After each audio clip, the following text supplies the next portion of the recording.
রংপুর চিড়িয়াখানায় আবারও দর্শকদের জন্য উন্মুক্ত হয়েছে রয়্যাল বেঙ্গল টাইগারের শাবক রাজা ও রানী। দীর্ঘ ১.৫ মাসের চিকিৎসা শেষে সুস্থ হয়ে ফিরেছে তারা। ২০২১ সালে চট্টগ্রাম সাফারি পার্কে জন্ম নেয় বাঘ দম্পতি রোমিও ও জুলিয়েট। ২০২৩ সালে তাদের আনা হয় রংপুরে। ২০২৫ সালে এপ্রিলে তারা দুটি বাচ্চা দিলেও তাদের বাঁচানো যায়নি। এরপর একই বছরের ২৮ আগস্ট তারা পুনরায় আরও দুটি বাচ্চার জন্ম দেয়। তাদের দুজনের নাম রাখা হয় রাজা ও রানী। জন্মের পর প্রায় ৪ মাস আইসোলেশনে রেখে গত বছর ১৬ই ডিসেম্বর রাজা রানীকে দর্শকদের দেখার জন্য খাঁচায় উন্মুক্ত করা হয়। প্রায় ৭ দিন পর নেমে আসে অন্ধকার। গুরুতর অসুস্থ হয়ে পড়লে আবারও আইসোলেশনে নিতে হয় তাদের। জীবন মৃত্যুর সন্ধিক্ষণে থাকা এই শাবক দুটিকে বাঁচাতে লড়েছেন দেশি বিদেশি একদল অভিজ্ঞ চিকিৎসক। দীর্ঘ ১.৫ মাসের নিবিড় চিকিৎসার পর তারা এখন পুরোপুরি সুস্থ। আমি আমার মা আর আমার মামির সাথে রংপুর চিড়িয়াখানায় ঘুরতে এসেছি। বাঘের দুটি বাচ্চা আছে।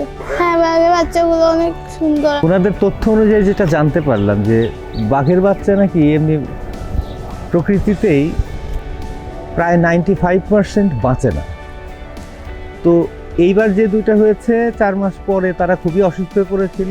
এখানকার কর্মকর্তাদের তাদের খুবই আন্তরিক প্রচেষ্টায় এই দুইটাকে সার্ভাইভ করিয়েছে। নাদুস নুদুস রাজা ও রানী এখন চিড়িয়াখানার প্রধান আকর্ষণ। ৮ মাস বয়সী শাবকদের জন্য প্রতিদিন ৫ কেজি গরুর মাংস বরাদ্দ। তাদের এক নজর দেখতে প্রতিদিন ভিড় করছেন শত শত মানুষ। বিশেষ করে শিশু ও তরুণদের আগ্রহ বেশি। রয়্যাল বেঙ্গল টাইগার আজ বিশ্বজুড়ে বিলুপ্তপ্রায়। তবে এই প্রজাতি রক্ষায় নতুন আশার আলো দেখাচ্ছে রংপুর চিড়িয়াখানা।